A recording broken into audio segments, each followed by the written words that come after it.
예수님이 붙잡히고 그리고 예수님이 산헤드린 공회 앞에 서야만 하셨습니다. 여러분 그들이라고 말했던 제사장들, 장로들, 서기관들이 예수님을 끌고 온 것입니다. 그리고 그들은 다 같이 모였습니다. 이 제사장, 서기관, 장로들이 한마음 한뜻이 되었습니다.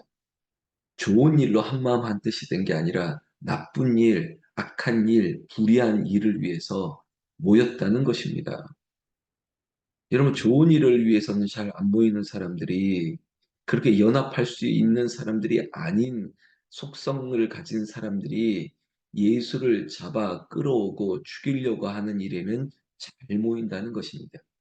이게 세상 일입니다. 악한 세상 일입니다. 이 일 경험해 보셨죠? 우리는 알고 있지 않습니까? 아니, 이 일 때문에 나갔던 사람도 들어오고 멀리 있던 사람도 다 들어와서 모였다는 거죠. 그런데 오늘 54절에 보면 베드로의 태도가 못마땅합니다. 물론 다 도망간 제자들도 있었지만 베드로 멀찍이 따라왔다는 겁니다. 예수님이 잡혀가는 걸 보고 멀찍이 따라왔습니다. 왜 그랬을까요? 두려움이죠. 두려움. 나도 이런 해를 당할까 봐. 나도 이렇게 끌려갈까 봐. 두려움이 있었다는 것입니다. 여러분, 이 부분에서 공감합니다. 저에게도 두려움이 있습니다. 저에게도 그런 공포가 있습니다. 무서움이 있습니다. 저도 멀찍이 좀 거리를 두고 싶은 생각도 있습니다. 그러다 보니 베드로는 예수님이 끌려갔던 그곳 제사장의 집들 안까지 들어갔지만 아레스들과 함께 앉아 불을 쬐더라. 아무 상관없는 사람인 것처럼 그저 예수님이 어떻게 될까 멀찍이 그리고 아무 상관없는 것처럼 불을 쬐고 앉아 있는 모습을 우리는 보고 있습니다. 예수님에 대한 얘기를 들으면서 나는 베드로를 통해서 나를 겹쳐보기로 합니다. 나도 혹시 예수를 멀찍이 따라가고 있는 것 아닌가? 아니면 예수와 상관없는 사람처럼 다른 일을 하고 있는 건 아닌가? 모르는 사람처럼 내가 그렇게 부인하고 있는 건 아닌가? 내 자신을 돌아보는 것이죠. 그때 제사장들과 온 공회가 예수를 죽이려고 그를 칠 증거를 찾되 얻지 못했다는 것입니다. 도대체 무슨 잘못을 했길래 증거를 다 모읍니다. 그런데 심지어 거짓 증언하는 자들도 많습니다. 여러분 가짜 뉴스가 얼마나 많은지 몰라요. 저는 이걸 경험했지 않습니까? 우리도 경험했지 않습니까? 가짜 뉴스라고 얘기하는 정말 근거 없는 말, 거짓 증언, 말을 만들어내는 말들, 수 없는 말들을 다 듣고 있으나 그러나 정확한 증거를 얻지 못하고 있습니다. 왜냐? 그 말들이 다 서로 일치하지 않기 때문이에요. 근거가 없기 때문인 거죠. 정말 말도 안 되는 말로 증언을 하는 사람들, 그것 가지고 정말 예수님을 처형하겠다? 그러니까 어떤 유죄를 끌어내겠다? 이게 참 어려웠던 것 같습니다. 그때 우리가 그의 말을 들으니 손으로 지은 이 성전을 내가 헐고 손으로 짓지 않은 다른 성전을 사흘 동안에 지으리라 하되 가장 가장 정말로 예수를 죽이려고 하는 원인, 이유를 끄집어냈을 때 성전이었습니다. 감히 성전을 건드려 성전을 무너뜨리고 3일 만에 지을 수 있다고? 성전은 손대는 게 아니지. 여러분, 성전이 뭡니까? 교회는 뭡니까? 성전은 건물이 아니라 우리 자신이 성전이고 우리가 교회인 것이에요. 건물을 신성시시키고 예루살렘 성전이 무너지거나 없어지면 하나님의 나라가 사라지고 무너지는 것이 아닌데 성전을 통해서 돈벌이하고 성전을 통해서 장사하고 성전을 통해서 자기의 기득권을 유지하려고 했던 이 제사장들, 서기관들, 장로들이 문제인 것이지. 그러다 보니까 예수님을 죽일 큰 하나의 이유가 성전을 건드렸다는 거예요. 성전을 헌다고, 성전을 판다고, 성전이 무너지는데 3일 만에 지을 수 있다고? 여러분, 건물일 뿐이에요. 믿는 사람들이 모임이 교회지. 좀 건물 자체가 어떤 신성화를 하거나 건물이 하나님이다라고 말하는 게 그게 거짓이죠. 예수님은 이 일을 통해서 신성 모독죄로 몰아치려고 하고 있습니다. 그런데 그마저도 오늘 성경 말씀 그대로 한다면 그 증언 자체도 일치하지 않고 있다는 것입니다. 59절 말씀 그거죠. 그 증언도 서로 일치하지 않더라. 아니, 장로님은 저랬다 그러는데 아니라 그러고 또 들었다 그러는데 안 들었다 그러고 아니다, 맞다. 내부적으로도 혼란이 오고 있다는 것입니다. 저는 이 말씀이 정말 하나님께서 우리보다 앞서가시고 주의 말씀이 내 발의 등이요 빛이 되신다는 것이 고난주간에 우리에게 주신 말씀이지만 지금 우리가 겪었던 일들을 보여주시는 듯한 하나님의 은혜와 위로가 있다는 것입니다. 저에게도 마찬가지. 60절 말씀 보니까 대제사장이 그 가운데 일어나서 예수에게 묻습니다. 그렇지만 예수는 아무 대답도 하지 않습니다. 여러분, 불의한 말에는 대꾸할 가치가 없습니다. 이단들과 뭐 그렇게 막 싸우려고 하지 않아도 됩니다. 그러면 예수님처럼 하면 돼요. 전화 와서 무슨 말을 하든 무슨 말을 하든 간에 대꾸할 가치가 없으면 대답하지 않는 것입니다. 사람들이 아무리 너를 치는 증거가 이렇다.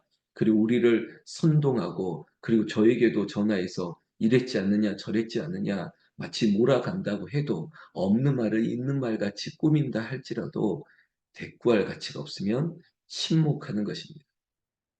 여러분 부부싸움도 마찬가지고 가족 간에도 마찬가지고 어떤 친구 관계, 직장, 사회 속에서도 여러분 대꾸할 가치가 없으면 침묵하는 것이 가장 좋습니다. 뭐려고 똑같이 싸웁니까? 똑같은 사람 될 필요가 없는 거죠. 예수님이 그렇게 했습니다. 그때 제사장이 다른 방법으로 마치 회유하듯이 떠보는 것입니다. 네가 찬송받을 하나님의 아들 그리스도냐? 여러분 이렇게 말씀하실 때 예수께서는 당당하게 말씀합니다. 그렇다, 내가 그다. 내가 인자가 되어 권능자의 우편에 앉은 것과 하늘 구름을 타고 오는 것을 너희가 보리라. 여러분, 이 예수님께서 당당하게 내가 그다, 내가 메시아다, 내가 하나님의 아들, 그래, 내가 그리스도다, 기름 부은 만왕의 왕이다. 당당히 그냥 있는 그대로 밝힙니다. 근데 그 사실을 듣고 대제사장들이 어떻게 합니까? 옷을 찢고 이르되 63절 우리가 어찌 더 증인을 요구하리요?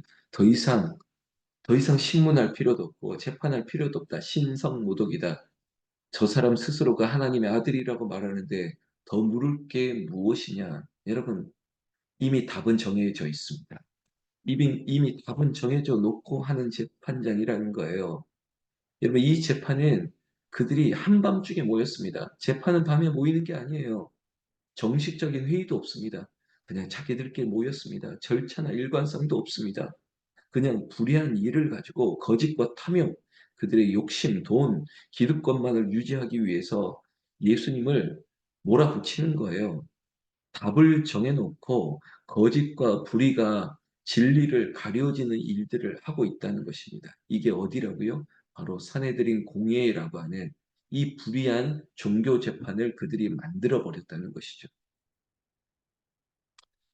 여러분 답을 정해놨다? 혹시 우리에게도 이런 일이 있습니까? 그러나 여러분 세상에 아무리 우리를 몰아친다 할지라도 예수가 이깁니다. 예수가 승리합니다. 이 은혜를 경험하고 체험하면 두렵지 않아요. 저에게도 하나님께서 여러 가지 은혜를 주지만 두렵지 않게 하십니다. 당당하게 하십니다. 그래, 맞서 싸우는 것이죠. 싸울 필요도 없습니다. 그냥 침묵하면서 그의 질문에 대답만 하면 됩니다. 마음대로 하라. 64절에 보면 그 신성모독하는 말을 너희가 들었도다. 여러분, 바른 말을 하는데 신성모독이라고요? 무슨 말이 잘못된 것입니까? 하나님 아들 예수 그리스도가 내가 맞다, 내가 그다, 내가 인자로 이 땅에 왔다, 너희의 구원자이다. 이렇게 말하는 게 신성모독이라고요? 이 신성모독은 64절 후반절에 보면 그들이 다 예수를 사형에 해당한 자로 정죄하고 답은 정해놨다고요. 죽이려고 한 거예요. 내쫓으려고 한 것보다 더 나아가서 죽이려고 했던 거죠. 그리고 오늘까지 딱 답을 정해놓고 안 될 거야. 그러면 다 이게 우리께 되는 거지. 답을 정해놓는다고요. 그리고 예수님의 말은 결국은 여러 증인이 있고 여러 가지 말이 혼돈이 있다 할지라도 하나 너는 신성모독이야. 너는 죽어야 돼. 답을 정해놨던 거죠. 그리고 나서 65절 예수님을 향해서 침 뱉고 얼굴을 가리고 주먹으로 때리고 손바닥으로 치고 여러분 이런 억울한 일 정말 치욕을 당하십니다. 그러나 예수님은 당당하게 그 일이 하나님의 뜻 가운데 있었기에 당당하게 맞서고 있는 것입니다. 장면이 바뀝니다. 베드로죠. 멀찍이 따라왔고 저 뜰에서 불 쬐고 있는 베드로는 뭘 하고 있는 것입니까? 그때 다른 사람이 아니라 한 어린 여종이 주목하고 네가 예수와 함께 있었던 자다. 네가 예수의 도당이다. 한 번, 두 번, 세 번 질문해도 다 부인하고 떠납니다. 그때 자기 두 번 울었던 거죠. 그러니까 이 얘기 너무 잘 알고 있습니다. 예수는 예수님에 대해서 비로소 깨닫게 됩니다. 아니 부끄럽게 됩니다. 72절 그 일을 생각하고 울었더라. 그 일이 뭡니까? 네가 닭이 두 번 울기 전에 나를 세 번 부인할 것이라고 말했던 그 예수님의 말씀이 생각나죠. 아, 저는 다른 사람은 몰라도 나는 절대로 예수님을 떠나지 않겠습니다. 그렇게 호기 있게 말했던 베드로 스스로에 대해서 얼마나 부끄럽겠습니까?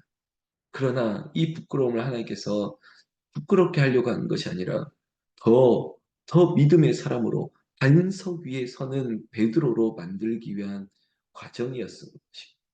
여러분 부끄러워하지 마세요. 그래야 우리가 실수할 수 있습니다. 우리가 예수님을 부인할 때도 있습니다. 믿음으로 온전히 서지 못할 때도 있습니다. 멀찍이 서서 따라가고 아닌 것처럼 저 남의 일인 것처럼 그렇게 할 수도 있습니다. 그러나 우리에게는 회개하는 은혜가 있지 않습니까? 그리고 하나님은 예수님은 우리를 새롭게 하시려고 이 일을 통해서 우리를 너는 베드로라 반석 위에 세우시려고 하는 것입니다. 저도 마찬가지입니다. 하나님이 새롭게 하시는 겁니다. 고난을 통해서 어려운 일을 통해서 그러나 맞서 불의와 악함에 맞서 당당하게 서기를 원하는 겁니다. 멀찍이 서지 마. 그리고 저기서 떨어져 있지 마. 이 일을 통해서 나와 함께 가자 말씀하시는 겁니다. 지금 어려운 일이 있습니다. 고난이 있습니다. 그러나 부활이 있다니까요. 영생이 있다니까요. 이 땅에서 죽는 게 뭐가 두렵습니까? 이 일을 당한들 우리가 하나님과 영원히 살 것인데 무엇이 두렵습니까? 이 땅에서 말씀 앞에서 바로 서야 되지 않겠습니까? 왜 타협합니까? 왜 불의 앞에 왜 비굴합니까? 맞서야죠. 붙잡히신 예수님, 공의 앞에 서신 예수님, 베드로처럼 멀찍이 있었지만 이제부터 주님과 함께 딱 붙어 서겠습니다.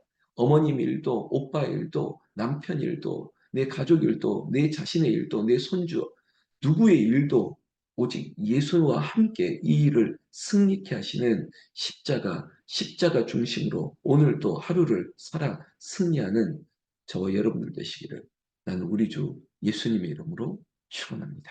축원합니다.